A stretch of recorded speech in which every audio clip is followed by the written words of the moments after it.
මිනිස් ඉතිහාසයේ විසඳිය නොහැකි අභිරහස් කිහිපයක් තියෙනවා. ඒවා අපගේ මනසට වද දෙන, අපගේ සිහින හොල්මන් කරන, අපගේ සීල සාර්ගිකත්වයේ අභියෝගයට ලක් කරන සිදුවීම් වෙනවා. ඒ වගේ තවමත් විසඳ ගන්න බැරි සිදුවීම් කිහිපයක් ගැන අපි අද කතා කරමු.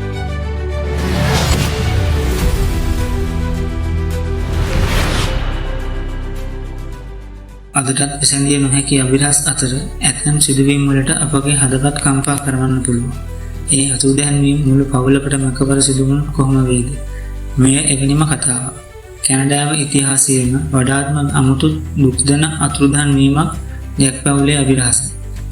1989 අගෝස්තු 1 වෙනිදා ප්‍රින්ස් ජෝර්ජ් නගරයේ රැකියා විරහිතව සිටින රොනාල්ඩ් ජැක් නැමැති යුවලට එදින ජීවිතයම වෙනස් කරගන්න මොහොතක් හම්බෙනවා. දවසක් රොනාල්ඩ් දේශීය පබ් එකට ගිය අවස්ථාවකදී ඔහුට එතනදී හමු වෙනවා Taman මීට කලින් හඳුනගෙන හිටපු නැති කෙනෙක්ව. ඒ මිනිසා ජැක්ට කියලා තිබුණා නගරයෙන් පිටත ලී කපන කඳවුරක දින 10කට වඩා වැඩි කාලයකට රොනාල්ඩ්ටත් ඔහුගේ බිරිඳ ඩොරින්ටත් එම කඳවුරේ රැකියාවක් තියෙනවා කියලා. ඒක වුන්ට විශාල අවස්ථාවක් වුණ නිසාම අදාළ රාත්‍රියේම රොනාල්ඩ් තම මවට ඇමතුමක් දී අපිට රැකියාවක් ලැබුණා කියලා සතුටින් කියලා තිබුණා.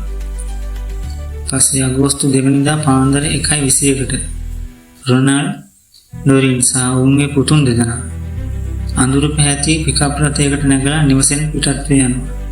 හැබැයි එතනින් පස්සේ ඔවුන්ව කවදාකවත් දකින්න හම්බුනේත් නැහැ. ඔවුන් අතුරුදන් වූ බව සති කිහිපයකට පසුව වාර්තා වුණාට පස්සේ නිවසේ සියල්ලම ඇතරලා දාලා තිබුණා. ඇඳුම් පැළඳුම්, දරුවන්ගේ පාසල් පොත් වාර්තා කිසිම දෙයක් ගෙන යාමට උත්සාහයක් අරන් තිබුණෙත් නැහැ. ඒ කියන්නේ ඔවුන් දිගු ගමනකට යන්නෙම නැතිව පස්සේ මොකද්ද වුනේ? හැබැයි ඉතින් වසර 35කට පස්සේ ජැක් පවුල ගැන කිසිදු සලකුණක් හම්බෙන්නේ නැහැ. 1996 දී ලැබුණු එකම හෝඩුවා වුණේ නාදුන ඇමතුමක් විතරයි. ඒ පුද්ගලයා කියලා තිබුණේ මෙහෙම. ජැක් පවුල ගොවිපළක ඉන්නවා කියලා විතරයි. නමුත් ඇමතුම කෙලින්ම විසන්දි වෙනවා. ඒ පුද්ගලයා කවුද කියලාවත් හොයාගන්න බැරි වෙනකොට සමහර අය නම් කියන්නේ ඔවුන් රැකියාව බලාපොරොත්තු වෙන අරංගිය පුද්ගලයා වංචා කරා කියලා. වෙන අය හිතනවා ඔවුන් වෙන තැනකට යලා ජීවත් වෙනවා කියලා. හැබැයි ඉතින් අදත් මේ ප්‍රශ්නයට පිළිතුරක් නැහැ. රොනාල්ඩ් ඩොරින් දරුවන් කොහෙද? කවුද ඔවුන් අරන් ගියේ? ජැක් පවුලේ අතුරුදහන් වීම කැනඩාවේ ඉතිහාසයට වඩා ගැළපෙන අනාවරණයක් නොවිත අභිරහසක් වෙනවා. 2014 මාර්තු 8 වෙනිදා ඒ දවසේ ලෝකෙම හැරී බලන දවසක් වෙනවා.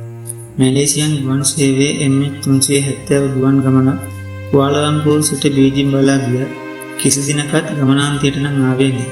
එදා සිට අද දක්වා ලෝකයේ මහන්නේ එකම ප්‍රශ්නයක්. MH370ට මොකද්ද වුනේ? මගින් 227ක් සහ කාර්ය මණ්ඩලයේ 12 දෙනෙක් ඔක්කොම 239 දෙනෙක් සිටියේ එම යානය රාත්‍රී 12:41ට යානයේ කුවාලාලම්පූර් සිට ගුවන් තොටුපළෙන් උඩට ගියේ සැහැල්ලුවෙන් වගේම හැම දෙයක්ම හොඳින් තිබුණු බවටයි වාර්තා වෙන්නේ. නමුත් 11:19ට නියමුවක් ගුවන් පාලනයට අවසන් වලට කිව්ව වචන දෙක නම් උනේ good night Malaysian 370 කියලා. ඊට විනාඩි 2කට පස්සේ යානයේ ට්‍රාන්ස්පෝන්ඩරේ නිවෙන්න ගන්නවා. ඒ කියන්නේ යානයේ ස්ථාන සහ අනන්‍යතාවයේ රඩාර් වලින් මුණ ගැනීම. එතෙන් පටන් MH370 අතුරුදහන් වෙනවා. නමුත් මිලිටරි රඩාර් මගින් දකින්න පුළුවන්කම තිබුණු යානයේ ආපහු හැරිලා මුල්මග හැරලා බටහිර දෙසට යනවා කියලා ඒක හිතාමතා කළ හැරවීමක් වගේ කියලායි නම් කියන්නේ. පසුව යානේ අන්දමන් මුහුදට අසලට ගිහින් පැයක් පුරාවට පියාසර කළා. අවසානයේ මිලිටරි රඩාර් පරාසයෙන්ම ඒ දකින්න බැරුණු අතුරුදහන් වෙනවා වෙන්න ගන්නවා. නමුත් තවමත් ඉන්සර්ට් චන්ද්‍රිකාව මගින් හෑන්ඩ්ෂේක් කියන විද්‍යුත් සංනිවේදන ලැබෙන්න ගන්නවා. ඒ අනුව විද්‍යාඥයින් නම් කියලා තියෙනවා යානයේ දකුණු ඉන්දියානු සාගරයට දෙසට ගිහින් ඉන්ධන ඉවර වීමෙන් පසු කඩා වැටී ඇති බව. ඒත් හමු වුණේ මොනවද? කිසිවක් නෑ. ලෝකයේ විශාලතම සෙවීමක් පවා කිලෝමීටර් 1,20,000කට වැඩි ප්‍රදේශයක් පිරුණත් ප්‍රධාන කොටස් හෝ බ්ලැක් බොක්ස් එක හමු වෙලත් නෑ. අවසානයේ 2015 ජූලි මාසයේදී රියුනියන් අයිලන්ඩ් එකේ ගුවන් යානයේ කොටසක් හම්බ වෙනවා. ඒකෙන් දහවුරු වුණේ යානය සාගරයට කඩා වැටුණා කියලා.